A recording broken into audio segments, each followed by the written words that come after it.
ஆண்டவராகிய இயேசு கிறிஸ்துவின் இனிய நாமத்தினாலே உங்களை நான் வாழ்த்தி வரவேற்கிறேன். இந்த தடைகளை உடைக்கும் 7 நாள் உபவாச ஜெபத்தின் 3ஆம் நாளிலே வந்திருக்கிறவங்களை ஆண்டவர் அதிகமாய் ஆசீர்வதிப்பாராக என்று நான் வாழ்த்துகிறேன். ஆண்டவர் நாமம் மகிமைப்படுவதாக. ஹல்லேலூயா. இந்த நாளிலே ஜெபமும் உற்சாகமும் என்று நாம் தியானிக்க இருக்கிறோம். ஒரு நாள் இங்கே வரும்பொழுது அப்படி ஒரு எதிர்பார்ப்போடு ஏக்கத்தோடு வாருங்கள், விசுவாசத்தோடு வாருங்கள். நிச்சயமாய் மிகப்பெரிய புத்தி கேட்டாத பெரிய அற்புதங்களை கர்த்தர் நிச்சயமாய் செய்வார். ஆமே. என்னை நோக்கி கூப்பிடு, அப்பொழுது நீ அறியாதவனுக்கு கேட்டாதமான பெரிய காரியங்களை அறிவிப்பேன் என்றால், புத்தி கேட்டாத காரியங்கள் எல்லாம் நான் அறிவித்து ஜெபத்துக்கு பதில் கொடுப்பேன் என்று ஆண்டவர் சொல்கிறார். அப்படி தேவ பிள்ளைகள் தொடர்ந்து வாருங்கள். இன்னும் இருக்கிற 4 நாட்களும் நீங்கள் வந்து இந்த தடைகளை உடையுங்கள். உங்கள் குடும்பத்தை தேவன் ஆசீர்வதிப்பார். ஆமென். கண்களை மூடி ஜெபம் பண்ணுவோம். பரிசுத்தமுள்ள எங்கள் நல்ல பிதாவே, எங்கள் ஆண்டவர் இயேசு கிறிஸ்துவின் நாமத்தில் ஜெபிக்கிறோம். கர்த்தாவே, எங்களோடு பேசும்படி ஜெபிக்கிறோம். பரிசுத்த ஆவியானவரின் திரு கரத்திலே எங்களை அர்ப்பணிக்கிறோம். இயேசு கிறிஸ்துவின் மூலம் நல்ல பிதாவே, ஆமென்.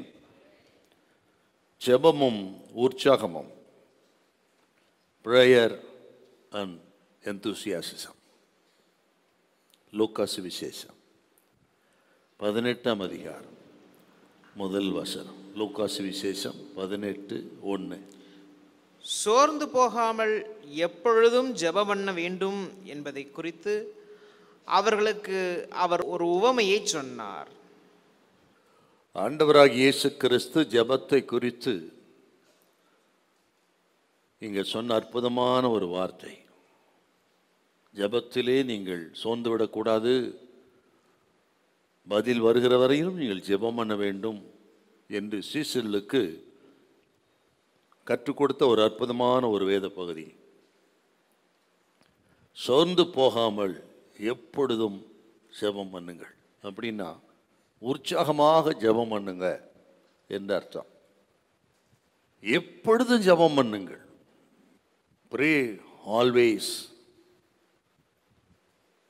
ப்ரே விதவுட் சீசிங் என்று ஆண்டவர் எப்பொழுது ஜெபம் பண்ணு சொல்றாருங்க. எப்பொழுது ஜெபம் பண்ணணும் அப்படின்னா 24 மணி நேரம் ஜெபம் பண்ணிட்டே இருக்குன்னு அர்த்தமா? இடைவிடாமல் 24 மணி நேரமும் ஜெபித்து கொண்டே இருக்க வேண்டும் என்று அர்த்தம் அல்ல. என்றால் எப்படி வேலை செய்கிறது, காரியங்கள் செய்கிறது என்றால், ஆண்டவர் இப்படி ஏன் சொன்னான்னு கேட்டிங்கன்னா, எப்பொழுது ஜெபம் பண்ண வேண்டும், சோர்ந்து போகாமல் ஜெபிக்க வேண்டும் என்று சொன்னால், நமது சுபாவமே ஜெப சுபாவமாக இருக்கணுங்க. அதுதான் அர்த்தம். நமது சிந்தை ஜெப சிந்தையாக இருக்கணும். நமது சுபாவமே ஜெப சுபாவமாக இருக்கணும். அதுக்கு தாங்க ஆண்டவர் இப்படி சொல்கிறாருங்க. ஒரு பக்தன் இப்படி சொன்னாருங்க, ப்ரேயர் என்றால் it should be the natural habit of our lives அப்படி சொன்னார். நமது வாழ்க்கையில் அது சுபாவமாக இருக்கணுங்க.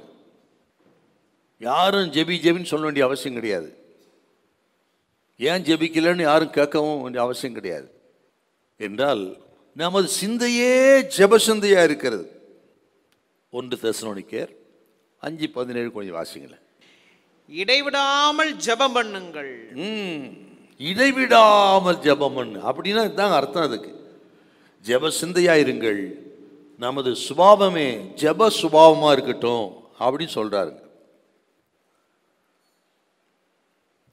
இந்த அதிகாரத்தில் 4 விதமான ஜெபம் இருக்குது. இந்த 18ஆம் அதிகாரத்தில் மட்டும் 4 விதமான ஜெபம். ஒன்று நம்பிக்கையான ஜெபம், கான்ஃபிடென்ட் ப்ரேயர். 1லேருந்து 8 வரையிலும் பார்க்குறோம்.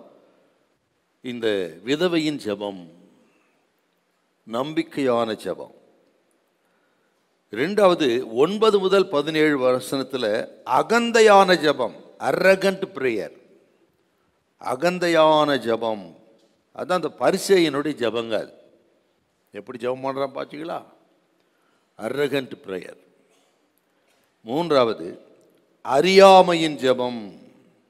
அறியாமையின் ஜெபம், இக்னரண்ட் ப்ரேயர். நாலாவது ஒன்றுக்கு பாருங்க, 18ஆம் அதிகாரம் 35லேருந்து 43 வரையிலும். அந்த ஜெபம் என்னன்னு கேட்டிங்கன்னா விடாப்பிடியான ஜெபம். விடாப்பிடியான ஜெபம் அது உங்களுக்கு 35லேருந்து 43 வரையிலும் அது இருக்குங்க. அது பிச்சைக்காரன் பர்திமேயு, தாவீதின் குமாரனே எனக்கு இறங்கும் என்று விடாப்பிடியா ஜெபம் பண்ணாங்க. அதுதான் பெர்சிஸ்டன்ட் ப்ரேயர், விடாப்பிடியான ஜெபம். இப்படி பார்த்தீங்கன்னா வித்தியாசமான ஜெபங்கள், 4 விதமான ஜெபமும் இங்கே இருக்குது. இந்த ஜெபத்தில் தான் ஆண்டவர் நமக்கு சொன்னது, சோர்ந்து போகாமல் நீங்கள் எப்பொழுது ஜெபம் பண்ணுங்கள். அறிமுகமாக சில வார்த்தைகளையும் மனசில் வைக்கணும். இந்த 7 நாட் கூட்டங்களிலே அதிகமாக நீங்கள் ஜெபத்துக்கு இம்பார்ட்டன்ஸ் கொடுக்கணும். இந்த கூட்டத்துக்கு பிறகு அதிகமாக நாம் ஜெபிக்கணும், ஜெபத்தை நம்பணும், ஆண்டவர் கேட்பார்னு விசுவாசிக்கணும். காலையில் சூரியன் உதிக்கும் என்று 100% நம்புகிறோம். அதே போல் ஜெபத்துக்கு பதில் கொடுப்பார்னு நம்பணும். நாம் சூரியன் உதிப்பது 100% நிச்சயம், அதில் எந்த சந்தேகம் கிடையாது. அதே போல் ஜெபத்தை ஆண்டவர் கேட்பார் என்று 100% நம்பி ஜெபிக்கணுங்க. உங்கள் ஜெபத்துக்கு கர்த்தர் பதில் தருவார். ஹல்லேலூயா, ஆமென். அவரால் ஆகாத காரியம் ஒன்றும் இல்லைங்க. நீங்கள் டெஸ்ட் பண்ணி பாருங்க. நீங்கள் ஆண்டவர் இடத்துல ஆக கருத்தா நீங்கள் ஊக்கமாக பதில் தருவார் அப்படின்னு சொல்லி நீங்கள் உங்கள் ஜெபத்தில் நீங்கள் கேட்டு பாருங்க, மன்றாடுங்க. நிச்சயமாய் கர்த்தர் அற்புதமான பதிலை நமக்கு தருவார். Hallelujah, amen. Praise the lord. நம்ம அந்த உற்சாகமான ஜெபத்துக்கு தடை என்னன்னு கேட்டிங்கன்னா வேற ஒன்றும் இல்லைங்க, வெதுவெதுப்பான ஜெபம். வெதுவெதுப்பான ஜெபம், அனலுமின்றி குளிருமின்றி லவோதிக்கே சபையாக இருந்தாங்க. அவங்க ஜெபம் எப்படி இருந்திருக்குங்க? அப்படி தான் இருந்திருக்காங்க. ஏதோ கடமைக்காக ஜெபம் பண்ணுறது. சில பிள்ளைகள் இருக்கிறார், ஜெபிக்கலைன்னா அப்பா அம்மா கேட்பாங்களே திட்டுவாங்களேன்னு ஜெபம் பண்ணுறது இல்லைங்களா? அப்படி தானே? ஒரு கண்ணில் ஜெபம், இன்னொரு கண்ணில் அப்பா அம்மா பார்க்கறது.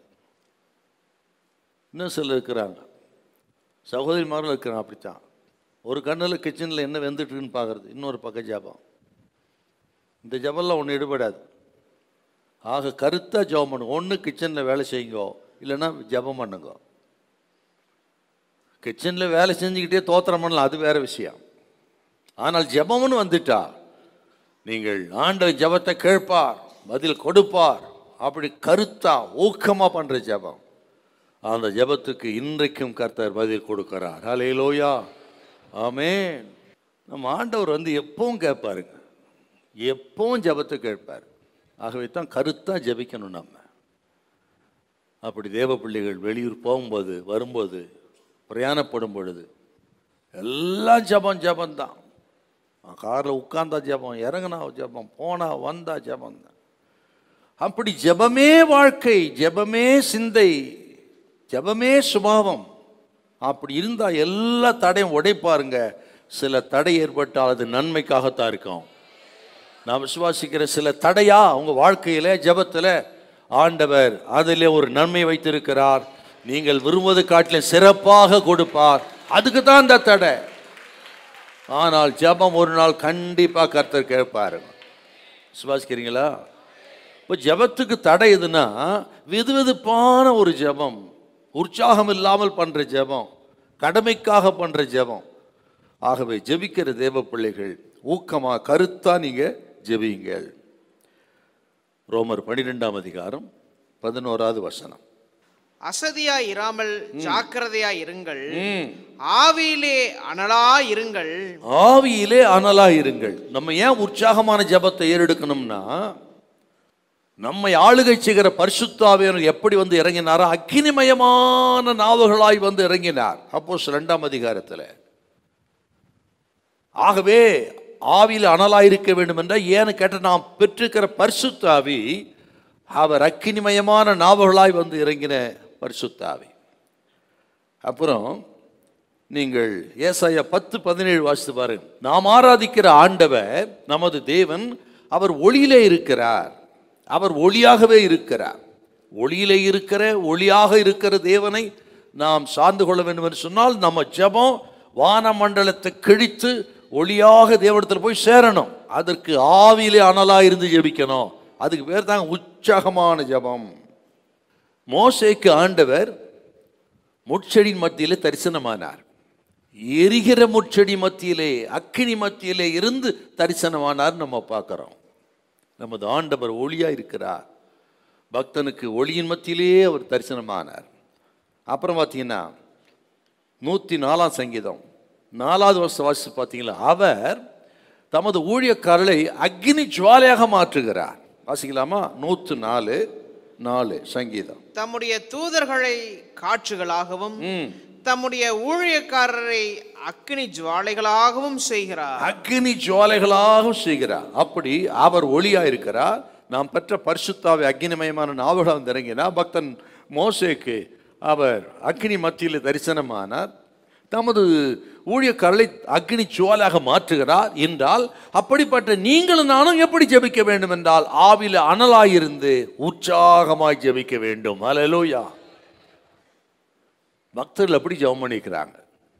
உற்சாகமாய் ஜெபித்த தேவ மனுஷ சிலர் சொல்றேன் பாருங்க.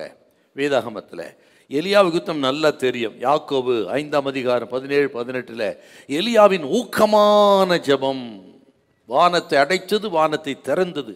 அதுதாங்க உற்சாகமான ஜெபம் இல்லையா? எலியாவின் ஊக்கமான ஜெபம்.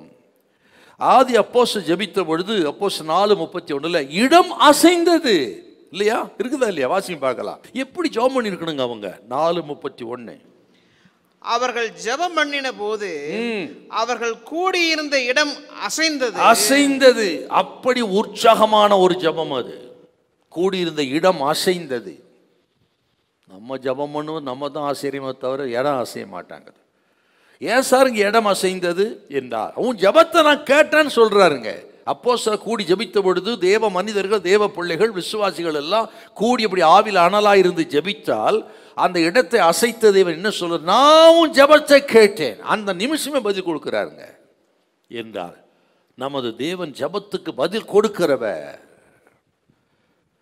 பவுலும் சீலாவும் சிறைச்சாலையிலே ஜெபித்தார்கள். அப்போஸ்தலர் 16:25 படி அங்கே சிறைச்சாலையை தேவன் அசைத்தார். அப்போஸ்தலர் நடுவில் இடத்தை தேவன் அசைத்தார்.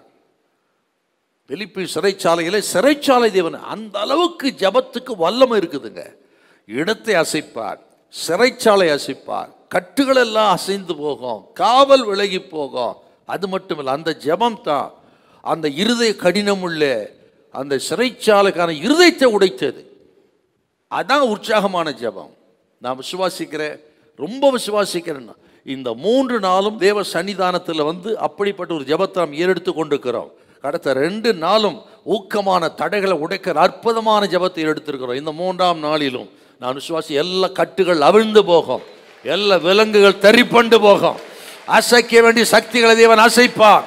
அது மனிதனாக இருந்தாலும் சரி, தடைகளாக இருந்தாலும் சரி, மலைகளாக இருந்தாலும் சரி, தேவன் அசைப்பார்.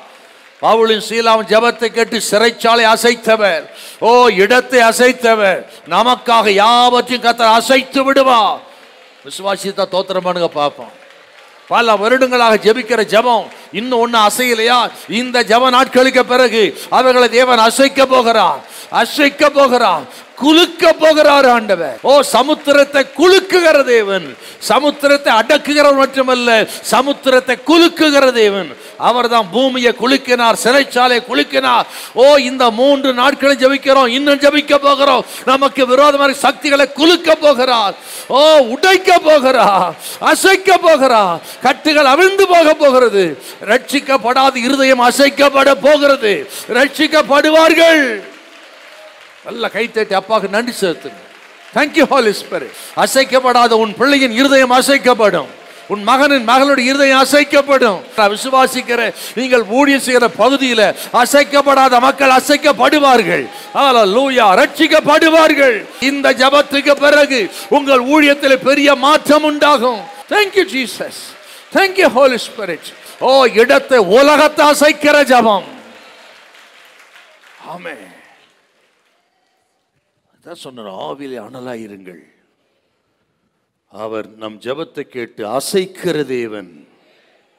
எல்லா ஜெபத்தை காட்டிலும் ஆண்டவர் பண்ணாரு பாருங்க ஒரு ஜெபம், அதிர்ச்சியான ஜெபம். அது அதிர்ச்சியான ஜெபம். என்ன சார், எத்தனையோ ஜெபத்தை கேட்டிருக்கிறோம், அதிர்ச்சியான ஜெபமா? இயேசுநாதர் அப்படி ஒரு ஜெபம் பண்ணிக்கிறார். எபிரேயர் 5:7. எபிரேயர் 5:7. அவர் மாம்சத்தில் இருந்த நாட்களில் தம்மை மரணத்தினின்று ரட்சிக்க வல்லமையுள்ளவரை நோக்கி பலத்த சத்தத்தோடும் கண்ணீரோடும் விண்ணப்பம் பண்ணி வேண்டுதல் செய்து தமக்குண்டான பயபக்தி நிமித்தம் கேட்கப்பட்டு. பாத்தீங்களா, கெத்செமனே தோட்டத்தில் ஆண்டவர் ஜெபித்த ஜெபத்தை தான் இந்த எபிரேய ஆக்கியோன் விவரிக்கிறார்.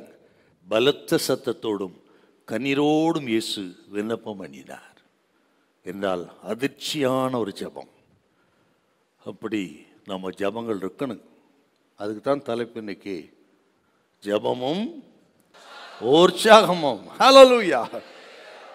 என் ஆவியில் அதிகமாக உணர்ந்து சொல்கிறேன், இந்த ஜெப நாட்களுக்கு பிறகு மிகப்பெரிய அற்புதங்களை உங்கள் வாழ்க்கையில் அப்பா நிச்சயமாய் செய்வார். ஹல்லேலூயா, ஹல்லேலூயா, ஹல்லேலூயா, ஹல்லேலூயா. உற்சாகமான ஜெபம். அதில் 3 சுருக்கமான குறிப்பை பார்க்கலாம். முதலாவது சங்கீதம் 42, 1-2 வசனம். சங்கீதம் 42, 1-2 வசனம். மானானது நீரோடைகளை வாஞ்சித்து கதறுவது போல தேவனே என் ஆத்துமா உம்மை வாஞ்சித்து கதறுகிறது. என் ஆத்துமா தேவன் மேல், ஜீவனுள்ள தேவன் மேலேயே தாகமா இருக்கிறது. நான் எப்பொழுது தேவனுடைய சந்நிதியில் வந்து நிற்பேன்? என் ஆத்துமா தேவன் மேல் வாஞ்சையா இருக்கிறது, தாகமா இருக்கிறது. My soul thirst for God.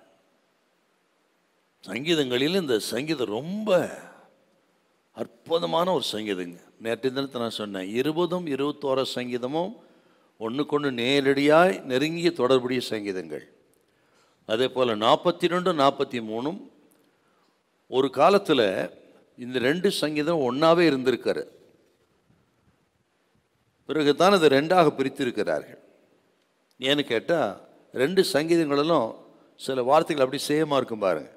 42ஆம் சங்கீதத்தில் 5வது வசனம், 11வது வசனம், 43ஆம் சங்கீதத்தில் 5வது வசனம், இதெல்லாம் பார்த்தீங்கன்னா எல்லாம் ஒன்று போல இருக்கும். ஆகவே தான் ஒரு காலத்தில் இது ஒன்றாக இருந்த 2 ஒன்றா இருந்த சங்கீதம். பிறகு அது பிரிச்சிருக்கிறாங்க. ஆக இந்த 2 சங்கீதமும் அற்புதமான ஒரு சங்கீதம். இந்த 42ஆம் சங்கீதம் சங்கீதக்காரனின் ஏக்கமாக இருக்கிறது, அவருடைய ஏக்கம். 43ஆம் சங்கீதம் தேவனிடத்தில் ஐக்கியமான பொழுது உண்டான துதி, ஆண்டவரை துதிக்கிற சங்கீதம் 43. சங்கீதக்காரருடைய ஏக்கம் 42. அப்படி 2 சங்கீதத்தை ஒருத்தர் தான் எழுதினாருங்க. அவ்வளோ ஒரு அற்புதமான சங்கீதம் இந்த 42, 43. இந்த தாகம்ங்கிற வார்த்தை இருக்கு பாருங்க. மானானது நீரோடைகளை வாஞ்சித்து கதறது போல் என் ஆத்துமா தேவன் மேல் வாஞ்சித்து கதறுகிறது. தேவனே என் ஆத்துமா உம்மை வாஞ்சித்து கதறுகிறது. வாஞ்சை, இந்த தாகம். எப்படி தண்ணீர் இல்லை என்று சொன்னால் அந்த மானானது உயிர் வாழ்வதற்கு வாய்ப்பே இல்லை. அதே போல தேவன் இல்லாவிட்டால் இந்த உலகத்தில் என்னால் வாழவே முடியாது என்று தேவன் மேல் தாகமாக இருந்த ஒரு மனுஷனுடைய சங்கீதக்காரருடைய சங்கீதங்க இது. ஆண்டவர் இல்லைன்னா இந்த உலகத்தை நான் வாழ முடியாது.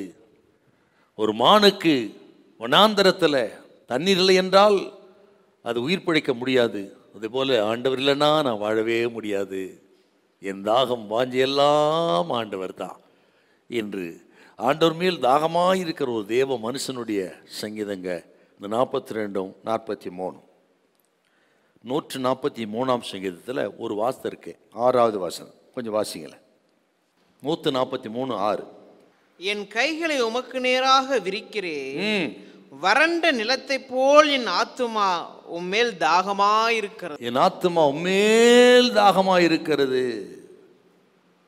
இப்படி நிறைய சங்கீதத்தில் பார்க்குறாங்க. அந்த காலத்தில் பழைய ஏற்பாடுன்னு சொல்கிறோம், பக்தர்களுக்கு ஆண்டவர் மேலே எவ்வளோ தாகம் இருந்துக்கு பாருங்க. அப்படி ஒரு தாகம் நமக்கு வேணுங்க.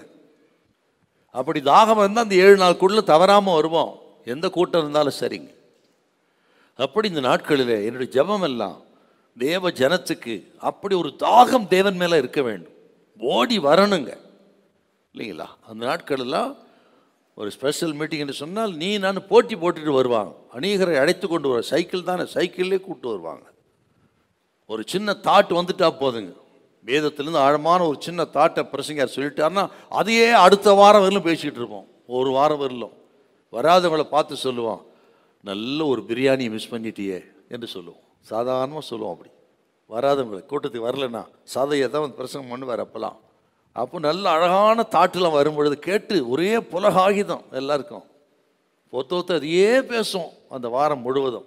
வராதவங்களுக்கு இப்படி தான் சொல்லுவோம், நல்ல ஒரு பிரியாணியை விட்டுட்டியாப்பா என்று சொல்லுவோம். அதாங்க வசனத்து மேல் தாகம். அப்படி இருந்தால் வருவோம். அப்படி ஒரு தாகம் மறுபடியும் நமக்கு வரணும். நான் ஆண்டவருக்கு மகிமை செலுத்துகிறேன். அப்படிப்பட்ட தாகம் வாஞ்சை நம்ம சபையில் கர்த்தர் அநேகருக்கு ஏற்படுத்தி வைத்திருக்கிறார். அதன் விளைவு தான் இந்த கூட்டங்கள் எல்லாம். அல்லேலூயா, ஆமென். இப்போ இந்த சங்கீதக்காரனுக்கு பாருங்க, வறண்டதும் விதைத்ததுமான அந்த நிலத்திலே நான் மேல் தாகமாக இருக்கிறேன் சுவாமி. இந்த உலகம் நமக்கு அப்படித்தான் இருக்கு, இந்த வறண்டு போன வனாந்தரமான உலகங்க. எப்படி வறண்டு போன வனாந்தரமான இடத்துல மானுக்கு தாகம் உண்டாகுமோ அதே போல இந்த உலகத்தில் தேவ பிள்ளைகளுக்கு அப்படி ஆண்டவர் பேரில், தேவன் பேரில், வசனத்தின் பேரில், ஜபத்தின் பேரில் தாகம் வரணுங்க நமக்கு. ஆண்டவர் பேரில் அசைக்க முடியாத தீராத தாகம் இருக்கணும். அப்படி எனக்கு 62 வயசாகுதுங்க, இன்னை வரலும் 1 இன்ச்சு கூட ஆண்டவர் மேலே இருக்கிற அந்த தாகம் குறைவே இல்லை, எனக்கு கூடிக்கிட்டு தான் இருக்கும். என் மூச்சு இருக்கிறது அப்பா அப்பா எஜமா. நான் பைபிள் கால் ஸ்டூடெண்ட்ஸ்ன்னு சொல்கிறேன், இப்படி ஆண்டவர் பேரில் தாகமாக இருந்து நீங்கள் ஊழியத்தை செய்யுங்கள். சோத்திர கர்த்தர் உங்களுக்காக எல்லாவற்றையும் செய்து முடிப்பார். ஹல்லேலூயா, ஆமென். சரிங்க, இப்போ உற்சாகமான ஜபத்துக்கு எது சார் தடை? அது இந்த 42ஆம் சங்கீதத்தில் இருக்குது. நீ வந்திருக்க அத்தனை பேருக்கும் கர்த்தர் சொல்கிற வார்த்தை, நாம் உற்சாகமாக ஜெபிக்கக்கூடாதபடிக்கு இருக்கிற தடைகள். நாம் ஜெபிக்கிறோம், தேவ பிள்ளைகள் தான், ஆனால் உற்சாகமாக ஜெபிக்கக்கூடாதபடிக்கு இருக்கிற தடைகள் இந்த சங்கீதத்தில் இருக்குதுங்க. ஒன்று ஒன்று சொல்கிறேன், 3 குறிப்பு இருக்குது அதில். நம்பர் 1 என்னன்னு கேட்டிங்கன்னா, இந்த சங்கீதக்காரன் உற்சாகமானவர் தான், தாகம் நிறைந்தவர் தான், தேவனே தமிழ் தாகமாக இருக்கிறவர் தான். ஆனால் அவருக்குள்ள ஒரு சோர்வு வந்து விட்டது, மனசோர்வு, டிப்ரெஷன். ஆகவே சோர்வில் அவர் காணப்படுறாரு. நல்லா ஜெபிக்கிறவர், தேவன் மேல் தாகமாக இருக்கிறவர், ஆனால் சில மன சோர்வுகள் அவர் தாகத்துக்கு இடையூறாக இருக்குது, விருப்பத்துக்கு இடையூறாக இருக்கிறது, உற்சாகமான ஜபத்துக்கு இடையூறாக இருக்குதுங்க. அதில் குறிப்பாக 3 தடைகள். அந்த தடையை நீங்கள் முதல் குறிப்பில் உடைக்க போகிறோம் இன்னைக்கு நம்ம. அதுதான் தடைகளை உடைக்கிற ஜபம். என்ன? நம்பர் 1, முதல் குறை என்னன்னா, தனக்கு தேவை ஏற்படும் பொழுது தேவன் தூரமாக இருக்கிறது போல் அவர் நினைக்கிறார். அதாங்க முதல் தடை. மறுபடி சொல்கிறேன், தனக்கு தேவை ஏற்படும் பொழுது தேவன் தூரமாக இருக்கிறார் என்ற எண்ணம். 42:9, நான் என் கண்மலையாகிய தேவனை நோக்கி, ஏன் என்னை மறந்தி சத்துருவினால் ஒடுக்கப்பட்டு நான் ஏன் துக்கத்துடனே திரிய வேண்டும்? ஏன் ஆண்டவரே தூரமாக இருக்கிறீர்? ஏன் சும்மா இருக்கிறீர்? ஏன் பேசாமல் இருக்கிறீர்? ஏன் மௌனமாக இருக்கிறீர்? சில தேவைகள் வரும் பொழுது பதில் வரலன்னா நம்ம இப்படி தான் நினைக்கிறோம், கர்த்தர் தூரமாக இருக்கிறார், எங்கோ இருக்கிறார். ஆண்டவரே சில நேரத்தில் ஆண்டவர் இருக்கிறீரா என்றெல்லாம் நாம் நினைக்கும் பொழுது நமக்குள்ள சோர்வு, அது நிமித்தம் உற்சாகமாக ஜெபிக்க முடியலைங்க. ஆகவே தேவை ஏற்படும் பொழுது தேவன் தூரமாக இருக்கிறார் என்கிற எண்ணம் நம்ம தான் நினைக்கணும் அப்படி. ஆனால் ஆண்டவர் தூரமாக கிடையாதுங்க. இன்னும் சொல்லுகிறேன், எவ்வளவு நெருக்கம் வருகிறதோ, எவ்வளவு போராட்டம் வருதோ, அப்போதெல்லாம் அவர் இன்னும் நம்ம நெருங்கித்தான் வருகிறார். நம்ம நினைக்கிறோம் அப்படி. ஆனால் இன்றைக்கு ஆண்டவர் சொல்றாருங்க, இந்த 3ஆம் நாளில் ஒருவேளை சில அப்படி வந்திருக்கலாம். ஆண்டவர் தூரமா இருக்கிறா, என் ஜெபத்தை கேட்கல, இவ்வளோ நாளா கேட்கல, இந்த ஜெபம்லாம் கேட்கப்படலை, இன்னும் நான் எப்படி ஜெபிக்கிட்டோம், நான் எப்படித்தான் இன்னும் ஜெபிக்கிறது என்று கலங்கி, ஆண்டவரே நீ எங்கே இருக்கிறீர், நீ என்னோடு கூட அதெல்லாம் நடக்குமா என்று கலங்கி வந்திருக்கலாம். சில பிரச்சனைகள், சில போராட்டங்கள், பிரச்சனை தலைக்கு மீறி போன பிரச்சனைகள் நிமித்தம் இந்த எண்ணம் வருகிறது. ஏன் மௌனமா இருக்கிறீ, ஏன் தூரமா இருக்கிறீ, ஆண்டவரே ஏன் சும்மா இருக்கிறீ என்று கர்த்தர் தூரமா இருக்கிறது போல நம்ம நினைக்கிறோம். ஆனால் கர்த்தர் சொல்றாருங்க, எப்போ நெருக்கப்படுகிறோமோ, எப்போது உடைக்கப்படுகிறோமோ, அப்பொழுதெல்லாம் கர்த்தர் நம் அருகே இருக்கிறார். உண்மைதானா? உண்மையாய் தம்மை நோக்கி கூப்பிடுகிற யாவருக்கு அவர் சமீபமாய் இருக்கிறார். நெருக்கப்படுகிற காலங்களில் தஞ்சமாய் இருக்கிறார். நீதிமானுக்கு வரும் துன்பங்கள் அநேகமாயிருக்கும், அவைகள் எல்லாவற்றையும் அவனை விடுவிக்கும்படி நெருங்கி வருகிறார். ஹல்லேலூயா. கர்த்தர் சொல்றாருங்க, இன்னைக்கு நீ தண்ணீரை கடக்கும் போது அவர் உன்னோடு கூடத்தான் இருக்கிறார். ஆறுகளை கடக்கும் போது அவர் உங்களோடு கூடத்தான் இருக்கிறார். அக்னியில் கடக்கும் பொழுது அவர் உங்களோடு கூட இருக்கிறார். ஆகவே ஆறுகள் சேதப்படுத்தாது, தண்ணீர் சேதப்படுத்தாது, எந்த அக்னியும் நீ வெந்து போக இடம் தர மாட்டா. அக்னியை விழுவதற்கு முன்னுமே அப்பன் இயேசு அங்கே உனக்காக காத்திருப்பா. அக்னி அவிழ்ந்து போகுமே தவிர உன் தலைமுடிய ஒன்றாகிலும் கருகி போகாது. இப்போ நீ சந்திக்கிற சோதனைகள், நெருக்கங்கள் உன் தலைமுடியில் ஒன்றாகும் கருகி போகாது, ஒன்று கீழே விழுந்து விடாது. அநேக அடைக்கலாம் குருவி பார்க்க நீங்கள் விசேஷமானவர்கள், உங்கள் தலையில முடியெல்லாம் என்னப்பட்டிருக்கிறது, ஒன்று உங்களை சேதப்படுத்த மாட்டாது. அவர் உங்களை அருகே இருக்கிறார், உங்களோடு இருக்கிறார், உங்களுக்குள்ளே இருக்கிறார். அவர் தூரமா இல்லை, அவர் யாருக்கும் தூரமானவர் அல்ல. எல்லாம் கைத்தேட்டி அப்பாக்கு நடிச்சதுக்குப்பா. Thank you Holy Spirit, thank you Holy Spirit. கர்த்தர் சொல்றார், இன்னைக்கு அவர் உன்னோடு தான் இருக்கிறார், உங்க குடும்பத்தில் இருக்கிறார்.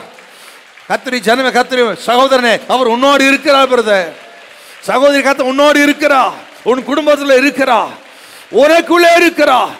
ஓ, உங்களுக்குள்ளே இருக்கிற இயேசு பெரியவர். உலகத்தில் இருக்கிறவனிலும் உனக்குள்ளே இருக்கிற இயேசு பெரியவர். அவர் பெரிய காரியங்களை செய்வார். அவர் உன்னை விட்டு விலக மாட்டார், உன்னை மறக்க மாட்டார். அவர் தூரமா இருப்பதில்லை. ஆமே. கேள்வியோடு வந்திருக்கலாம், கர்த்தர் என்னோடு இருந்தால் இதெல்லாம் நடக்குமா என்று. கர்த்தர் சொல்றார், அவர் உன்னோடு கூட இருக்கிறார். ஹல்லேலூயா. நமக்கெல்லாம் தெரிந்த வசனம் ஏசாயா 41:10.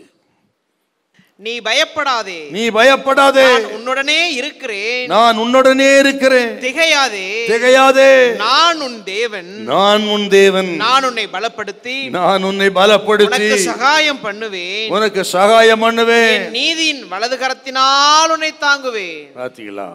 பயப்படாதே, நான் உன்னுடைய தேவன், நான் உன்னை பலப்படுத்தி உனக்கு நான் சகாயம் பண்ணுவேன் என்றால் அவர் தூரமா இல்லை, அவர் நம்மோடு கூட தான் இருக்கிறார். அவர் சேனைகளின் கர்த்தர், அவர் யாக்கோபின் தேவன், அவர் நம்மோடு இருக்கிற தேவன். ஹல்லேலூயா. அவர் நமக்கு உயர்ந்த அடைக்கலமாக இருக்கிறார். வசனங்கள்லாம் என்ன அருமையான வசனங்கள் பாருங்க. ஆகவே அவர் என்னோடு இல்லைன்னு நினைக்காதீங்க, தூரமாக இருக்குன்னு நினைக்காதீங்க, அவர் நம்மோடு கூட தான் இருக்கிறார். ஒன்று, உற்சாகமாக ஜெபம் பண்ணாதபடி தடை, தேவை ஏற்படும் பொழுது அவர் தூரமாக இருக்கிறார் என்று எண்ணுவது. அந்த தடையை உடைங்க, அவர் உங்களோடு இருக்கிறான்னு விசுவாசித்து ஜெபம் பண்ணுங்க. ஆமே. ரெண்டாவது, கடந்த கால நாட்களை நினைக்கிறார் அவர். கடந்த காலத்தின் நல்ல நாட்களின் நினைவுகள், அதுதாங்க ரெண்டாவது தடை. 42, 4, 5, 6.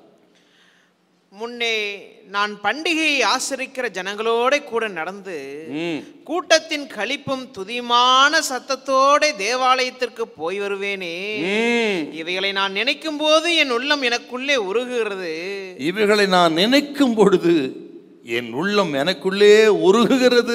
என் ஆத்துமாவே, என் ஆத்துமாவே, ஏன் கலங்குகிறாய்? ஏன் கலங்குகிறாய்? ஏன் எனக்குள் தேங்குகிறாய்? நீ ஏன் எனக்குள் தேங்குகிறாய்? தேவனை நோக்கி காத்திரு, அவர் சமூகத்து ரட்சிப்பு நிமித்தம் நான் இன்னும் அவரை துதிப்பேன்.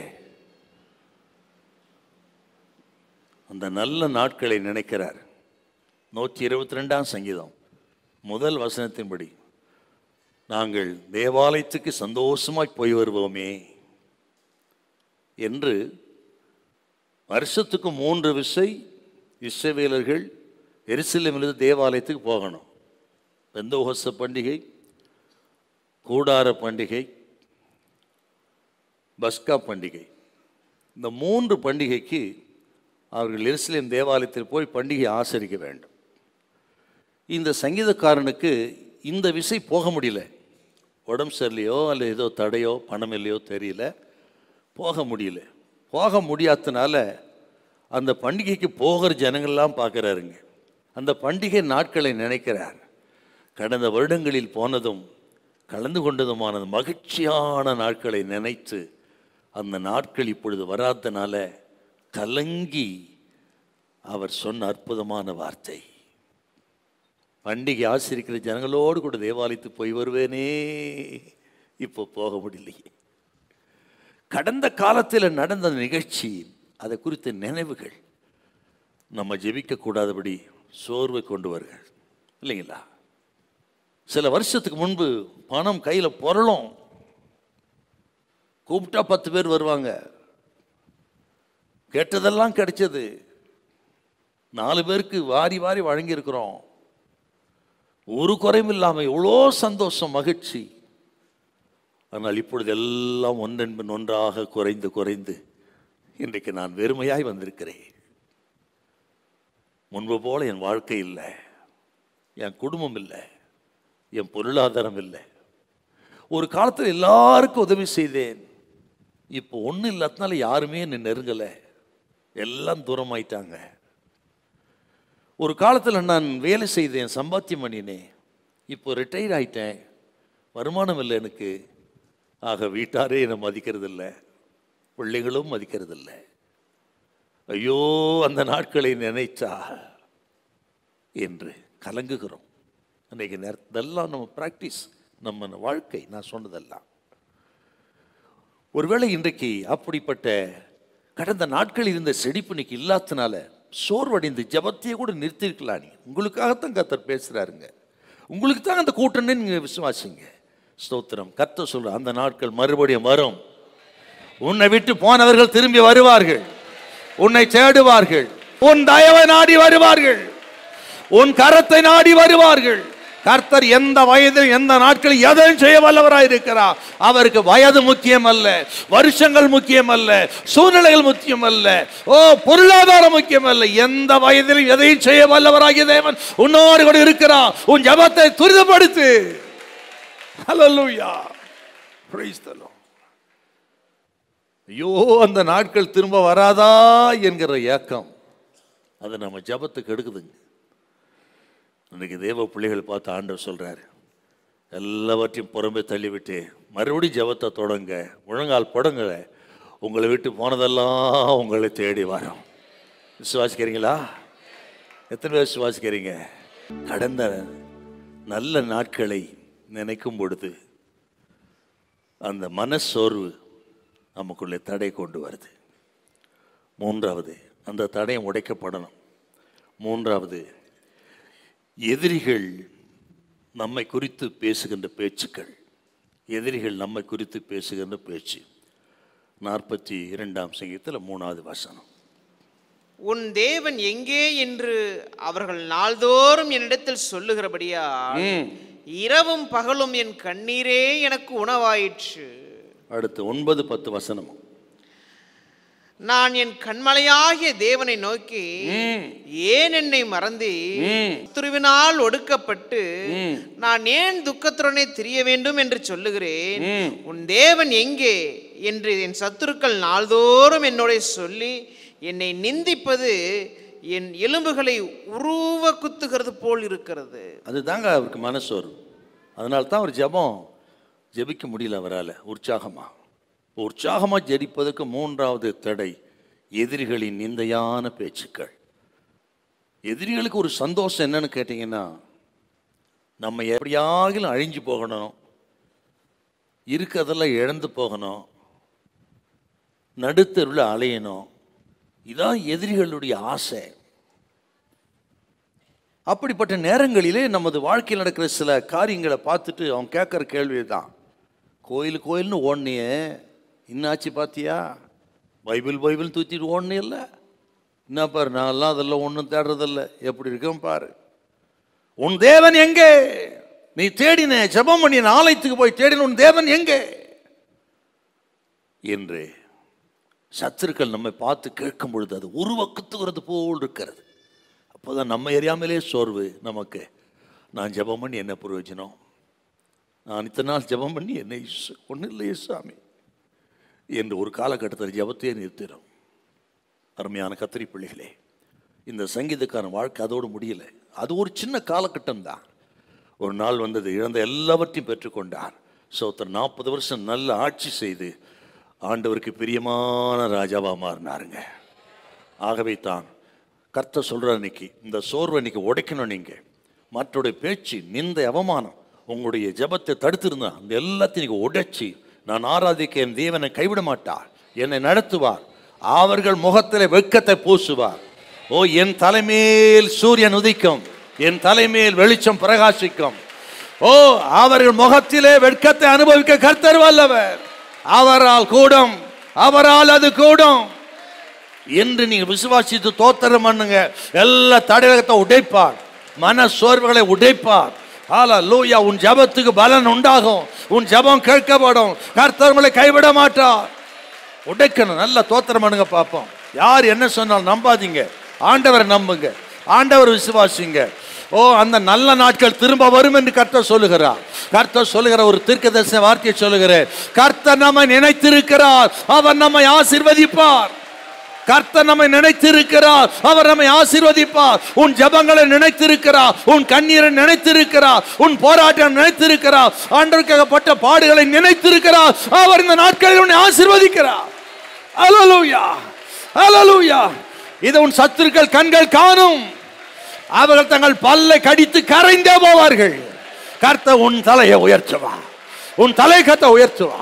இன்றைக்கு எல்லா சோர்வுகள், தடைகள் உடைந்து போவதாக, உடைந்து போவதாக, உடைந்து போவதாக. உற்சாகத்தின் ஆவினால் நம்மை நிரப்புவாராக. ஓ, உற்சாகத்தின் நிரப்புவராக. நல்ல வாயை திறந்து ஆவியில நிரம்பி அந்நிய பாஷைகளை பேசி தோத்திரம் பண்ணுங்க. நாம் பெற்ற ஆவி பலமுள்ள ஆவி, பலமும் அன்பும் உள்ள ஆவி கொடுத்திருக்கிறார். பயமுள்ள ஆவி அல்ல, பலமும் அன்பும் தெளிந்த புத்தியில் ஆவி கொடுத்திருக்கிறார். அவர் உற்சாகத்தின் ஆவி. Thank you Jesus, thank you Jesus. ஆமென். எல்லா சோர்வுகளை அகற்றுகிறார். எல்லா மன சோர்வுகள் விலகட்டும், விலகட்டும், விலகட்டும். அவர் தூரமா இல்ல சகோதரியே, சகோதரி தூரமா இல்ல, அவர் உன் அருகிலே இருக்கிறார், உன்னோடு கூட இருக்கிறார். அவர் உன்னை விட்டு விலகுவதும் இல்லை, கைவிடுவதும் இல்லை. ஆமென். துயரத்துக்கு பதிலாக துதியின் ஆடை கொடுக்கிற உன்னோடு இருக்கிறார். சாம்பலுக்கு பதிலாக சிங்காரத்தை கொடுக்கிறோடு கூட இருக்கிறார். உன் புலம்பலை ஆடுகையெல்லாம் ஆனந்த களிப்பாய் மாற பண்ணுகிறவர் உன்னோடு இருக்கிறார். ஹல்லேலூயா. உன் நாவை கம்பீரிக்க பண்ணுவா, உன் நாவை விரிவாய் தர, அதை நான் நன்மையால் நிரப்புவேன், நிரப்புவேன். நீ வாயார கர்த்தர் துதிப்பாய், நீ சாட்சி சொல்லுவாய், கர்த்தர் வைப்பார், அவர் உன்னோடு இருக்கிறார். Thank you Holy Spirit, thank you Holy Spirit, thank you Holy Spirit, thank you Holy Spirit. ஆமென், ஆமென். உற்சாகமான ஜெபம், ஜெபமும் உற்சாகம். சங்கீதம் 38:9, 38ஆம் சங்கீதம் 9வது வசனம். ஆண்டவரே, ஆண்டவரே, என் ஏங்கள் எல்லாம் உமக்கு முன்பாக இருக்கிறது, என் ஏங்கள் எல்லாம் உமக்கு முன்பாக இருக்கிறது, என் தவிப்பு உமக்கு மறைவாய் இருக்கவில்லை, என் தவிப்பு உமக்கு மறைவாய் இருக்கவில்லை. கர்த்தாவே, என் தவிப்பு உமக்கு முன்பாக மறைவாய் இருக்கவில்லை. தாவீது இந்த சங்கீதத்தை பாடும் பொழுது உள்ளம் உருகி தாவீது ஜெபித்த எழுதின சங்கீதங்களில் ஒண்ணுங்க அது. உள்ளம் உருகி, பெனிடென்ஷியல் பிரேயர் என்று சொல்லுவார்கள். 6ஆம் சங்கீதம், 51ஆம் சங்கீதம், இந்த 38ஆம் சங்கீதம். இதை சுருக்கமாக அந்த சங்கீதத்துடைய சாராம்சத்தை சுருக்கமாக சொல்கிறேன் பாருங்களேன். பாவம் செய்யும் பொழுது நமக்குள்ளே என்ன நடக்குது அப்படி சொல்கிறாருங்க. பாவம் செய்யும் பொழுது, பாவம் செய்கிற ஒரு மனிதனுக்குள்ளே, கத்தரி பிள்ளைகளுக்குள்ளே என்ன நடக்கிறது? நம்பர் 1, 38ஆம் சங்கீதத்தில் 1லேருந்து 2 வசனம் தேவன் என்ன செய்கிறார்? நாம் பாவம் செய்யும் பொழுது தேவன் என்ன செய்கிறார்? What God does. இரண்டாவது 38ஆம் சங்கீதம் 3 முதல் 10 வசனம். பாவம் என்ன செய்கிறது? பாவம் செய்யும் பொழுது தேவன் என்ன செய்கிறார்? அந்த பாவம் நமக்குள்ளே என்ன செய்யுது? வாட் சின் டஸ் அப்படின்னு அர்த்தம். மூன்றாவது, பாவம் செய்தவன் என்ன செய்கிறான்? 11-14 வசனம். பாவம் செய்தவன் என்ன அப்படின்னு 3 பகுதியும் சங்கீதம் இருக்குதுங்க. இந்த சங்கீதத்தில் பார்த்தீங்கன்னா, ஜெபிக்கிற ஒரு தேவ பிள்ளையினுடைய இருதயம் தேவனுக்கு முன்பாக அது வெளியரங்கமாக இருக்குங்க. அதை இந்த சங்கீதத்தை நம்ம பார்க்குறோம். நான் மறுபடியும் சொல்கிறேன், ஜெபிக்கிற தேவப்பிள்ளையின் இருதயம் தேவனுக்கு முன்பாக அது வெளியரங்கமாக இருக்குங்க, ஓப்பன் ஆற்றாக இருக்கு. அந்த இருதயத்துக்குள்ளே வாஞ்சை, விருப்பம், சில நேரம் அந்தரங்க காரியங்கள் எல்லாவற்றையும் அது ஓப்பனாக வைப்பாருங்க ஜெபிக்கிற மனுஷன் ஆண்டவருக்கு முன்பாக. சங்கீதம் 69:5 பக்தன் இப்படி சொல்லுவார். 69ஆம் சங்கீதம் 5வது வசனம். தேவனே, தேவனே, நீர் என் புத்தியீனத்தை அறிந்திருக்கிறீர், என் குற்றங்கள் உமக்கு மறைந்திருக்கவில்லை. என் குற்றங்கள் உமக்கு முன்பாக மறைந்திருக்கவில்லை. உண்மையா ஜெபம் பண்ற தேவ பிள்ளைகளுக்கு முன்பாக, கர்த்தருக்கு முன்பாக எதுவும் மறைக்க மாட்டேன்னு அர்த்தம். அவங்க தான் உண்மையான ஜெபிக்கிற மக்கள். அன்றைக்கு முன்பாக என்ன பண்ணாலும் சரி தேவ சமூகத்தில் வைத்து அப்படி ஓப்பனாக பேசுறதுங்க. அரை கதவை பூட்டி கொண்டு தேவ சமூகத்தில் அப்படி இருதயத்தை திறந்து ஊற்றுவது, அதான் ஜெபிக்கிற தேவ பிள்ளைகள் அடையாளம். அவங்க தான் உற்சாகமாக ஜெபம் பண்றவங்களுக்கு அடையாளங்க. ஆகவே தான் 139ஆம் சங்கீதம் 23-24 பார்க்குறோம். நான் அக்கிரம் சிந்தை கொண்டு இந்த விண்ணப்பத்துக்கு செவி கொடுக்க மாட்டார். என் இருதயத்தை ஆராய்ந்து சோதித்து பார்த்து ஒன்றுமில்லாமல் இருக்கிறேன். பார்த்தீங்களா? அப்போ ஜெபிக்கிற தேவ மனுஷன் இருதயம் கர்த்தர் முன்பாக ஓப்பனாக இருக்கணும். எல்லாவற்றையும் அறிக்கையிட்டு நம்ம பரிசுத்தப்படுத்தி கொண்டால் அந்த உற்சாகமான ஆவி நமக்குள்ள வரும், உற்சாக ஜெபமும் நமக்கு வரும். ஹல்லேலூயா. இருதயத்திலே அந்த கசப்பு, போராட்டங்கள், பாவங்கள் இருக்கிற வரையிலும் உற்சாகமான ஜெபம் வராதுங்க. அதான் உண்மை. ஏன் உற்சாகமாக ஜெபம் பண்ணல? ஒரு கில்ட்டி கான்சியஸ் நம்ம போட்டு வாட்டி விதைக்குது. இவ்வளோ பாரியங்களை செஞ்சுக்கிறோம், இத்தனை அக்கிரமம் செஞ்சுருக்கிறோம், நம்ம ஜெபத்தை கேட்பாரா என்று நினைக்கும் பொழுது இருக்கிற ஜெப ஆவி போயிருங்க உங்களுக்கு, இல்லையா? இப்போ நம்ம மனசாட்சி சுத்தமாக இருக்கணுங்க, அப்போ தான் ஜெபத்தை கேட்பார். மனசாட்சி சுத்தமாக இருந்தால் தான் அவர்கள் தேவனிடத்தில் உற்சாகமாக ஜெபிக்க முடியும், இருதயத்தில் ஊற்றி ஜெபிக்க முடியும். மனசாட்சி சுத்தம் இல்லை, சில பாவங்கள் பாவ அறிக்கை பண்ணலைன்னா அந்த குற்ற மனசாட்சியை நம்ம ஜெபிக்க கூடாதபடி தடை பண்ணுங்க. உற்சாகமாக ஜெபம் பண்ணாது காரணமே அது தான். இன்றைக்கு இந்த 3ஆம் நாளிலே உங்கள் இருதயத்திற்கு எல்லாவற்றையும் இறக்கி வைங்க, தேவ சன்னிதானம் ஊற்றுங்க. அப்படி ஊற்றி உங்களை பரிசுத்தம் பண்ணி கொள்ளுங்க, உங்களை வெறுமையாக்கி கொள்ளுங்க. வெறுமையான இருதயம் தான் தேவனுக்கு முன்பாக உத்தமமான இருதயம். ஹல்லேலூயா. நீங்கள் வெறுமையாக்க வெறுமையாக்க வெறுமையாக்க கர்த்தர் தமது ஆவினால் நிரப்பிக் கொண்டே இருப்பார். ஆவினால் நிரப்ப நிரப்ப உங்க ஜெபம் உற்சாகமுள்ள ஜெபமா மாறிடும். ஹல்லேலூயா, ஹல்லேலூயா. இன்றைக்கு நான் விசுவாசிக்கிறேன், கர்த்தர் உங்களை வெறுமையாக்கி கொண்டிருக்கிறார், உங்களை நிரப்ப போகிறார். அப்படி நிரப்ப நிரப்ப நிரப்ப உங்கள் ஜெபம் உற்சாகமான ஜெபமா, ஆவியில் அனலாய் இருக்க ஜெபமாய் மாறும். ஹல்லேலூயா. தேவனுக்கு முன்பாக எப்போ நான் தோத்துக்கிட்டே இருக்கணுங்க. கர்த்தருக்கு முன்பாக, மனுஷனுக்கு முன்பாக இல்லை, தேவனுக்கு முன்பாக நம்ம எப்பொழுதும் தோற்றுக்கிட்டே இருக்கணும். என்ன அர்த்தம்? நான் ஒன்றும் இல்லை சாமி, ஒன்றும் இல்லாண்டவரே, ஐ எம் நத்திங் லார்ட், ஒன்றும் இல்லைப்பா, என்னுடைய பலன் ஒன்றும் இல்லை, ஞானம் ஒன்றும் இல்லை, எனக்குன்னு சொல்கிறது ஒன்றும் இல்லை சுவாமி, ஒன்றும் இல்லையா, நான் வெறுமையாக வந்திருக்கேன் என்று நாள்தோறும் நாள்தோறும் நீங்கள் தோத்துக்கொண்டே இருக்க வேணும். நீங்கள் வெறுமையாக்கி கொண்டே இருக்கிறோம். அப்படி இருக்க இருக்க தான் கர்த்தர் நிரப்பி கொண்டே இருப்பார். நீங்கள் பலசாலியாக இருப்பீங்க, பராக்கிரமசாலியாக இருப்பீங்க, உங்கள் ஜெபமும் உற்சாகமாக இருக்கும். ஹல்லேலூயா. ஆண்டவர் சன்னிதானத்துக்கு வரும்போது இந்த அனுபவத்தோடு வரணுங்க. உங்களை வெறுமையாக்கி, உங்கள் இருதயத்தை வெறுமையாக்கி அதில் ஒன்றும் காணாதிருக்கிறீ, அந்த நிலைமைக்கு வந்தா உங்கள் ஜெபம் உற்சாகமாக இருக்கும். ஹல்லேலூயா. அதாங்க இந்த சங்கீதம். அப்படி சுருக்கமாக சில விஷயங்களை சொல்கிற பாருங்களேன். இந்த உற்சாகமான ஜெபத்துக்கு அடையாளம் 27ஆம் சங்கீதம் 8வது வசனம். 27:8 என் முகத்தை தேடுங்கள் என்று சொன்னீரே, உமது முகத்தையே தேடுவேன் கர்த்தாவே. அப்புறம் 63ஆம் சங்கீதம் 1 வசனம். இந்த 42ஆம் சங்கீதம் முதல் வசனம். ஜெபம் என்பது நமது மூளையில் உருவாவது கிடையாதுங்க. மூளை ஆற்றலினால் அல்ல, ஜெபம் நம் இருதயத்திலேயே உண்டாகிறது. அதுதான் உண்மையான ஜெபம், உற்சாகமான ஜெபம். இருதயத்திலிருந்து வரணும். ஏதோ படித்ததினால் தெரிந்ததினால் என்று அளப்பது கிடையாது. ஆகவே தான் சொன்ன ஜெபம் மூளையில் அல்ல, இருதயத்தில் இருக்கிறது. எபேசியர் 6:18 நீ அப்படி மனசில் வைங்க. எந்த சமயத்திலும் ஆவினால் ஜெபம் பண்ணி அப்படின்னு சொல்கிறாருப்பா. அதான் உற்சாகமான ஜெபம். எந்த சமயத்திலும் ஆவினால் ஜெபம் பண்ணி, அந்த உற்சாகத்தின் ஆவிக்காக ஜெபிக்கணுங்க. ஒருவேளை சோர்ந்து போய் வந்திருக்கலாம் நீங்கள், இப்போ நம்ம ஜெபிக்கணும், உற்சாகத்தை நான் நிரப்போம். சங்கீதம் 51:12 படி தாவீது ஜெபிக்கிறார் பாருங்க. அப்படி அந்த உற்சாக ஆவிக்காக ஜெபிக்கணும், தப்பே கிடையாதுங்க. மட்டுமல்ல, நமது ஜெபத்துக்கு ஒரு குறிக்கோள் இருக்கணுங்க, ஒரு நோக்கம் இருக்கணும். அது ரொம்ப முக்கியம் நமக்கு. ஏதோ காலைல ஒரு ஜெபம், மாலையில் ஒரு ஜெபம், நேரம் கிடைக்கும் போது ஒரு ஜெபம் இல்லை.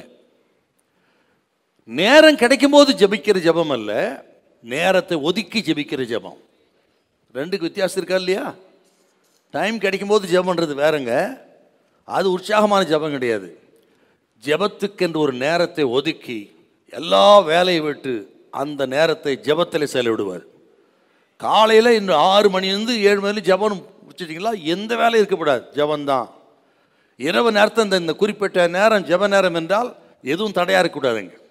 அப்போ நேரத்தை ஒதுக்கி ஜெபிக்கிறது, நேரம் கிடைக்கும் போது ஜெபிக்கிறது இல்லை. அது ஜெபத்தில் ஜெபிக்கிறவருடைய உற்சாகமான ஜெபத்துக்கு இன்னொரு அடையாளங்க. அது இன்னொரு விஷயம், சில நோக்கத்தோடு ஜெபிக்குன்னு சொன்ன பாருங்க. 2 பேர் சொல்கிறேன் உங்களுக்கு, என்ன நோக்கத்தோடு ஜெபி. இப்போ ஜெபிக்கும் பொழுது தேவைப்பட ஒரு நோக்கம் வேணும் நமக்கு. நம்பர் 1, ஒரு 100க்கு அதிபதி புறஜாதியான மனுஷன் கொர்நேலி ஜெபம் பண்ணான். அப்போஸ்தலர் 10ஆம் அதிகாரம் 1-2 வசனம் வாசிங்க. அப்போஸ்தலர் 10:1-2. இத்தாலியா பட்டாளம் என்னப்பட்ட பட்டாளத்திலே 100க்கு அதிபதியாகிய கொர்நேலியு என்னும் பேர் கொண்ட ஒரு மனுஷன் செசரியா பட்டணத்தில் இருந்தான். அவன் தேவ பக்தி உள்ளவனும் தன் வீட்டார் அனைவரோடும் தேவனுக்கு பயந்தவனுமாய் இருந்து ஜனங்களுக்கு மிகுந்த தர்மங்களை செய்து எப்பொழுதும் தேவனை நோக்கி ஜெபம் பண்ணி கொண்டிருந்தான். சார், இவன் கிறிஸ்தவன் கிடையாதுங்க, கிறிஸ்தவன் இல்லை, இவன் ஒரு புறஜாதி ரோமன். ஆனால் எப்பொழுது ஜெபம் பண்ணி கொண்டிருந்தான். என்ன சார் இது? அப்போ எதுக்காக ஜெபம் பண்ணியிருப்பான்? நம்ம பண்ணுறோம்னா கிறிஸ்தவ குடும்பத்தில் பிறந்துட்டோம், கிறிஸ்டியன், காலையில் இருந்தால் ஜெபம் பண்ணோம், ராத்திரி படுக்கும்போது ஜெபம் பண்ணோம், சாப்பிடும்போது ஜெபம் பண்ணணும், நான் ஒரு கிறிஸ்டியன் ஆகவே பண்ணுறேன் அப்படின்னு சொல்லலாம். அவன் கிறிஸ்டியன் கிடையாதுங்க, அவன் யூதனும் கிடையாது, அவன் ஒரு புறஜாதி ரோமன் சிட்டிசன். ஆனால் அவன் எப்பொழுது ஜெபம் பண்ணான் என்றால் எதுக்கு சார் பண்ணா, ஏன் பண்ணான், அவன் நோக்கம் என்ன, குறிக்கோள் என்ன? ஒன்று இருந்தது. என்ன? 11ஆம் அதிகாரம் அப்போஸ்தலர் 11-14 வாசிங்க பார்க்கலாம். எதுக்காக ஜெபம் பண்ணிருக்கான் பாருங்க. அது நமக்கு ஆச்சரியமான ஒன்று, கிறிஸ்தவனுக்கு ஆச்சரியமானதுங்க. 11-14. நீயும் உன் வீட்டார் அனைவரும் ரட்சிக்கப்படுவதற்கு ஏதுவான வார்த்தைகளை அவனுக்கு சொல்லுவான் என்று அந்த தூதன் தனக்கு சொன்னதாகவும் எங்களுக்கு அறிவித்தான். தூதன் சொன்னானாம், பேதுருவே கொர்நேலி வீட்டுக்கு போ. எதுக்கு?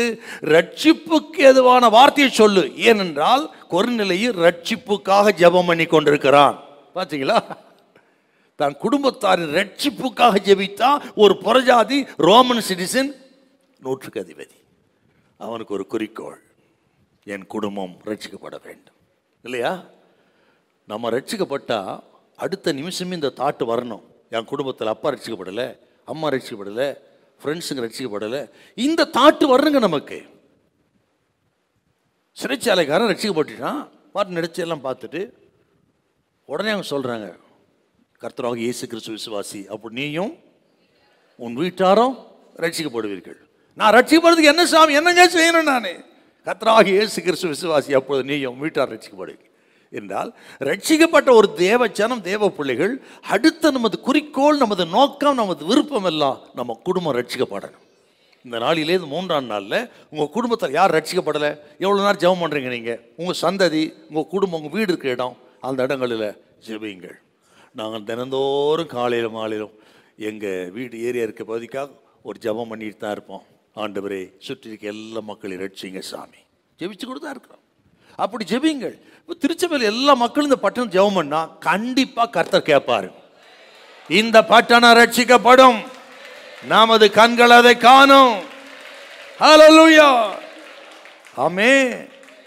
ஆகவே ஒரு குறிக்கோளோடு ஜெபிக்கணும். தான் உற்சாகமான ஜெபத்துக்கு அடையாளம். இன்னொரு மனுஷன் பாருங்க, 2 ராஜாக்கள் 2:9, 2 ராஜாக்கள் 2:9. அவர் எலியாவிடத்தில் கேட்கிறாரு. அதான் உள்ளத்தில் இருந்த ஒரு நோக்கம் அவருக்கு, அவர் விருப்பம் என்னது? வாசிங்க. அவர்கள் அக்கறைப்பட்ட பின்பு எலியா எலிசாவை நோக்கி, நான் உன்னை விட்டு எடுத்துக்கொள்ளப்படும் முன்னே நான் உனக்கு செய்ய வேண்டியது என்ன என்ன கேள் கேள் என்றான். அதற்கு எலிசா, உம்மிடத்தில் உள்ள ஆவியின் வரம் எனக்கு இரட்டிப்பாய் கிடைக்கும்படி வேண்டுகிறேன் என்றான். என்ன பயங்கரமான ஒரு ஜெபம், என்ன தைரியமான ஒரு ஜெபமா இருங்க. உங்க வரம் எனக்கு கிடைச்சா போதுன்னு சொன்னா பரவாயில்ல. எலியாவை பார்த்து எடுத்துக்கொள்ள நேரத்தில் பார்த்து, உங்களுக்குள்ள இருக்கிற ஆவின் வரம் எனக்கு 2 மடங்கு வேணும் அப்படின்னு கேட்கிறார். என்றால் எலிசாவுக்கு இருந்த அந்த விருப்பம், அந்த குறிக்கோள், நோக்கம் ஆச்சரியமானது, உற்சாகமானது. 2 மடங்கு வரம் இல்லைங்களா? பழைய ஏற்பாட்டு காலம் சார் இது. பழைய ஏற்பாட்டு காலத்தில் பொருளாதார ஆசீர்வாதத்தை தான் கேட்பாங்க பொதுவாக. ஆனால் பக்தன் எலிசா பாருங்க, ஆவிக்குரிய ஆசீர்வாதங்கள் மேல் நாட்டம். எனக்கு வரம் வேணும், அது 2 மடங்கு வேணும். ஹல்லேலூயா. அவர் கேட்டிருக்கலாம், எனக்கு வீடு வார், நான் சும்மா இருக்கேன், தனியாக இருக்கிறேன், எனக்கு அதை தார் இதை தார். பொருளாதார ஆசீர்வாத நாட்டம் அல்ல, ஆவிக்குரிய ஆசீர்வாதத்து மேல் நாட்டம். அதுதான் உண்மையான ஜெபம். அதான் நேற்று சொன்னேன், இதை நீங்கள் தேடுங்க, நீங்கள் கேளாததை கர்த்தர் தானாய் நமக்கு தருவார். ஹல்லேலூயா. விசுவாசிக்கிறீங்களா? எல்லாம் அப்படி கையை உயர்த்தி ஹல்லேலூயா.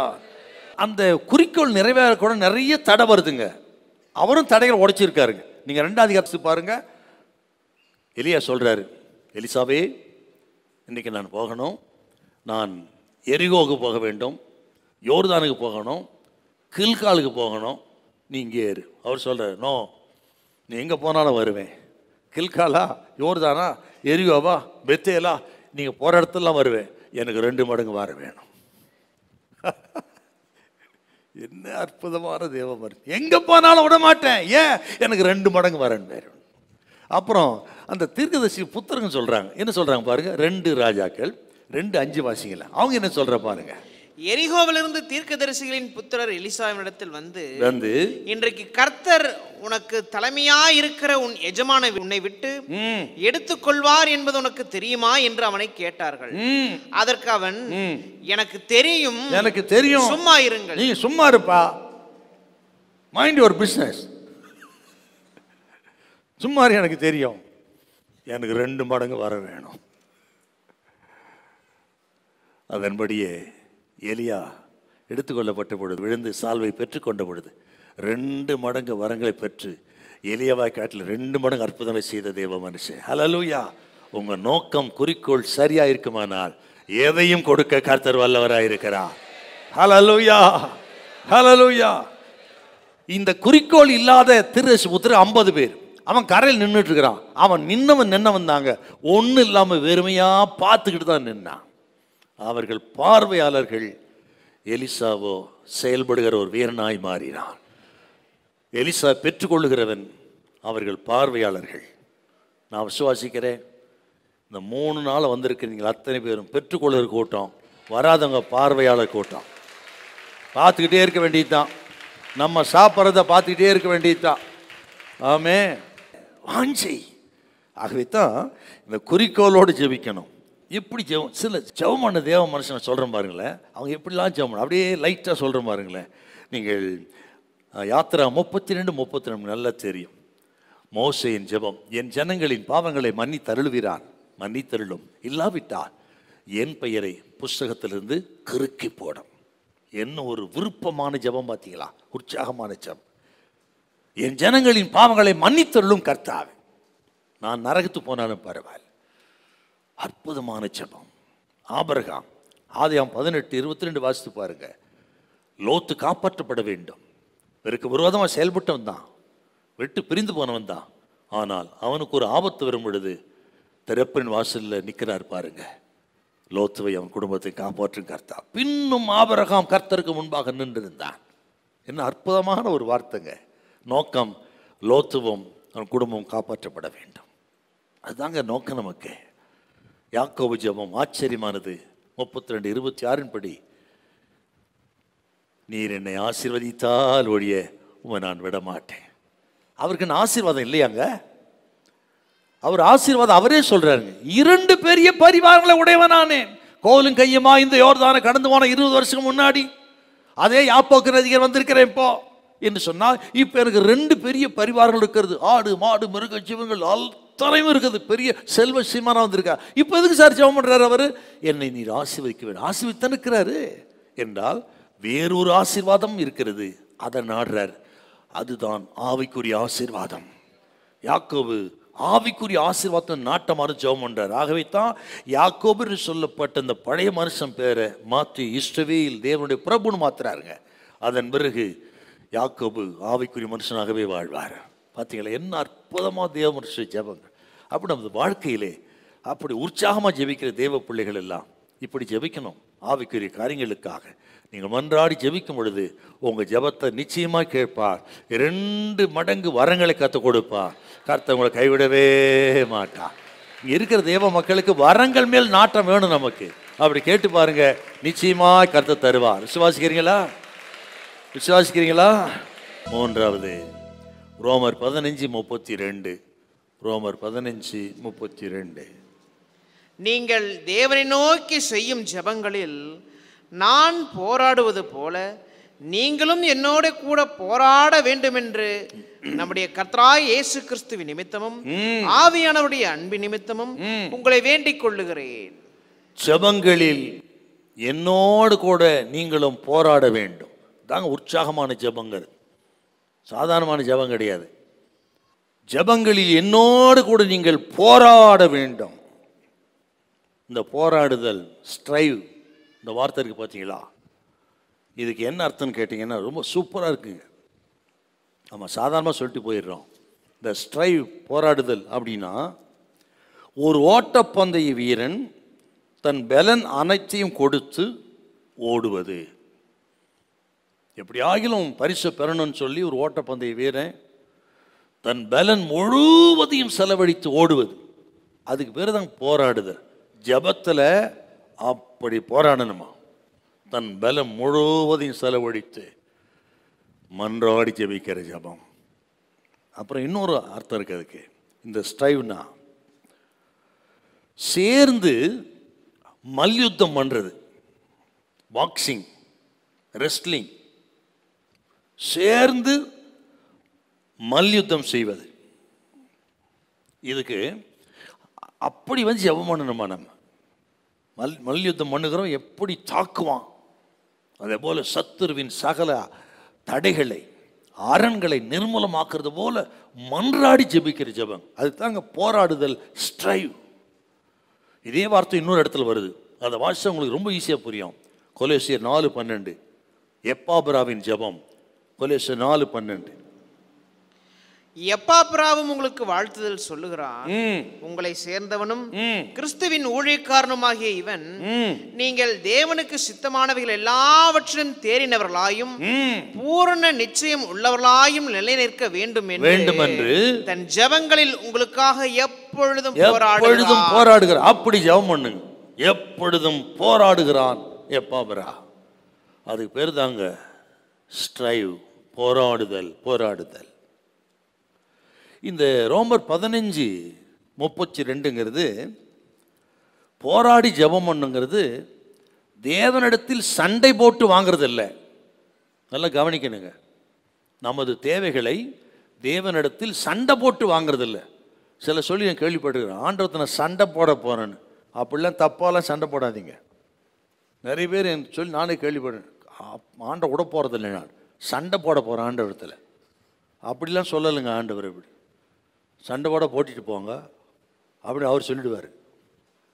நோ, அப்படிலாம் ஆண்டவரத்தை விளையாடக்கூடாது. நீ போராடுவது என்பது மன்றாடி முழங்கால் ஊன்றி ஊக்கமாய் பண்ற ஜெபம்.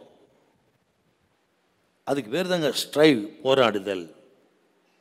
அதாவது நமது ஜெபங்கள் எந்தவித ஒரு ஆர்வம் இல்லாமல் சாதாரணமாக இருக்கக்கூடாது அப்படின்னு அர்த்தம். நமது ஜெபம் எந்தவித பாரமும் இல்லாமல் சாதாரணமாக இருக்கக்கூடாது. அது மன்றாடி ஜெபிக்கிற ஜெபமாக இருக்கணும். அதுக்கு பேர் தான் போராடுதல். அதாவது ஒரு ஓட்டப்பந்தய வீரனும் மல்யுத்த வீரனும் அவருடைய போட்டிகளிலே எந்த அளவுக்கு ஆர்வத்தை காட்டி போராடுகிறார்களோ அப்படி. இதுதான் சரியான ஒரு டிரான்ஸ்லேஷன். அதுக்கு ஒரு மல்யுத்த வீரனும் ஓட்டப்பந்தய வீரனும் தங்கள் போட்டிகளிலே எந்த அளவுக்கு ஆர்வத்தை காண்பித்து ஈடுபட்டு போராடுகிறார்களோ அப்படி. அதை போல் தேவஜனம் ஜெபத்திலே மன்றாடணும், போராடணுங்க. அதுக்கு நேரத்தை ஒதுக்கி நல்லா உபவாசம் பண்ணி ஜெபம் பண்ணுங்க. வாலி பிள்ளைகளுக்கு நான் சொல்லுகிறேன், தம்பிக்கு சொல்லுகிறேன், ஏன் படிப்பு வரல, படித்த வேலைக்கு ஏன் வேலை கிடைக்கல, படித்த படிப்புக்கு ஏற்ற வேலை இல்லை, இருக்கிற வேலை நிற்கிறது இல்லை, நிலைக்கிறது இல்லை, இருக்கிறதும் போயிடுது. எங்கோ தடை இருக்கு பிரதர், எங்கோ தடை இருக்கு சிஸ்டர், தம்பி தங்கச்சி, எங்க தடை இருக்குது. வேற யாரும் காரணம் இல்லை. அப்பா என்னை சரியா படிக்க வைக்கல, தப்பு நீ சொல்றது. அந்த காலேஜ் சரியில்லை, அல்லது வேலை செய்யறதுல ஒரு மாசம் ஒரு கம்பெனியில் நிற்க முடியல, மேனேஜர் சரியில்லை, அவன் சரியில்லை, இவன் யாரும் சரியில்லை, நீ தான் சரியில்லை. கர்த்தர் சொல்றாருங்க. ஆகவே இப்படி ஒரு ஓட்டப்பந்தய வீரனை போல, மல்யுத்த வீரனை போல முழங்கால முடக்கு, போராடு, தேவ சமூகத்தில் மன்றாடுங்க. நமது ஆண்டவர் ஜெபத்தை கேட்கிற தேவன், ஜெபத்துக்கு பதில் கொடுக்கிற தேவன். ஸ்தோத்திரம். முழங்கால்களை முடங்கினால் போதும், பரலோகத்தின் வாசல் திறக்கப்படும். இன்றைக்கு இந்த 3ஆம் நாள்ல கர்த்தர் சொல்றார், முடங்குகிற உன் முழங்கால்களுக்கு பரலோகம் திறக்கும். ஓ ஹalleluya, முழங்காலில் தான் பரலோகத்துக்குள்ள போகணும் நம்ம. ஹalleluya, ஆமென். ஸ்ட்ரைவ், போராடுதல். அதுக்கு இன்னொரு அர்த்தம் இருக்குதுங்க. எதிரிகளுக்கு விரோதமாக யுத்தம் பண்ண புறப்படு அப்படின்னு அர்த்தம். இந்த ஸ்ட்ரைவ் அப்படின்னா எதிரிகளுக்கு முன்பாக யுத்தம் பண்ண புறப்படு, டு ஃபைட் அகெயின்ஸ்ட் அட்வர்சரிஸ் அப்படின்னு ஒரு அர்த்தம் இருக்குங்க. இன்னொரு அர்த்தம் இருக்குது அதுக்கு. ஸ்ட்ரைவ் என்று சொன்னால் ஒரு போட்டியில் நுழைவது, டு என்டர் இன்டு கான்டெஸ்ட், ஒரு போட்டியில் நுழைவது. இவ்வளோ அர்த்தம் இருக்குங்க அந்த போராடுதல் வார்த்தைக்கு. அதுதாங்க ஜெபம். ஓட்டப்பந்தயத்தில் போராடுகிற ஓடுகிற அந்த வீரன் தன் முழு பலத்தையும் பயன்படுத்துவது போல், மல்யுத்தத்தில் யுத்தம் பண்ண புறப்படுகிறவன் ஒரு ஆர்வத்தோடு பரிசை பெற வேண்டும் என்று சொல்லி மன்றாடுகிறது போல், எப்பாவரா தீத்து அவன் ஜெபத்தில் மன்றாடினது போல், ஒரு யுத்தத்துக்கு புறப்படுவது போல், ஒரு போட்டியில் நுழைவது போல் உங்க முழங்கால்களை முடக்குங்க. இந்த 3ஆம் நாளிலே எல்லா மலைகளை தகர்த்து கர்த்தர் ஒரு அற்புதத்தை செய்வார்.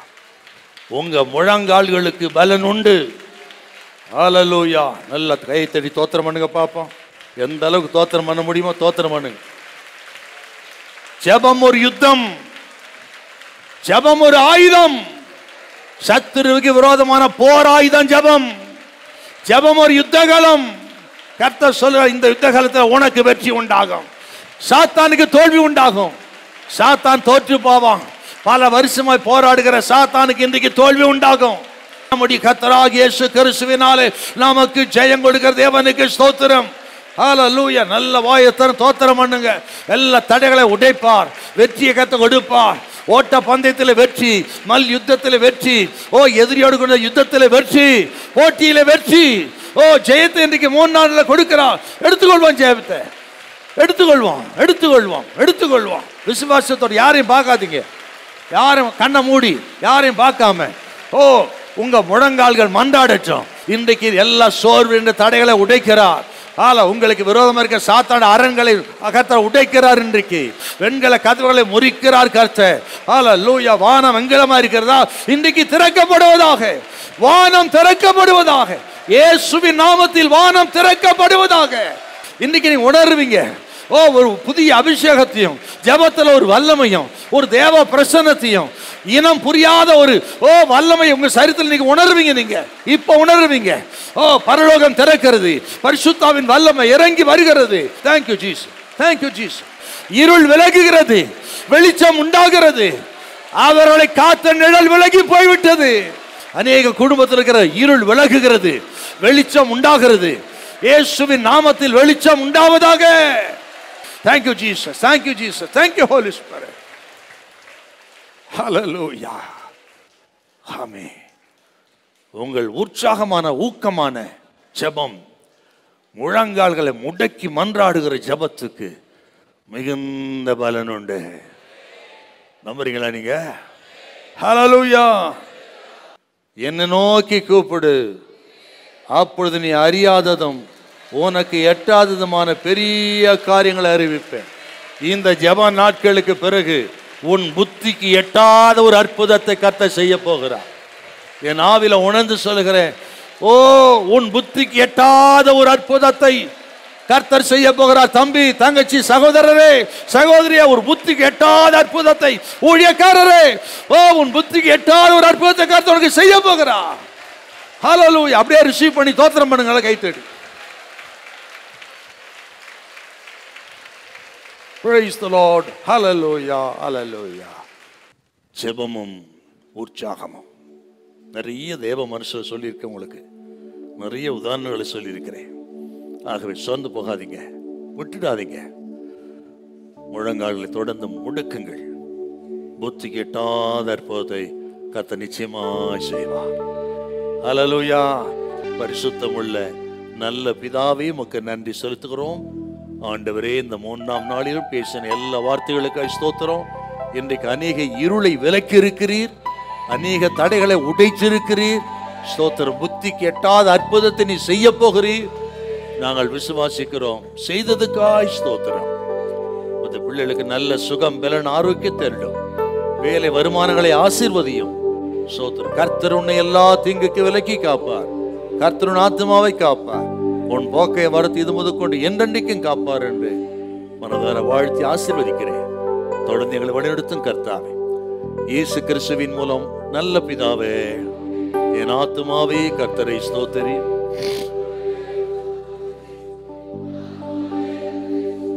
கர்த்தர் செய்த சகல புகழை மறவா. ஆமென். ஆண்டவராக இயேசு கிறிஸ்துவின் கிருபையும் பிதாவாகிய தேவனுடைய அன்பும் பரிசுத்தாவுடைய ஐக்கியம் வழிநடத்தல் சமாதானமும் இன்றைக்கும் என்றைக்கும் சதா காலங்களிலும் நம் அனைவரோடு இருப்பதாக. அல்லேலூயா, அல்லேலூயா, அல்லேலூயா. God bless you. Praise the Lord. Praise the Lord.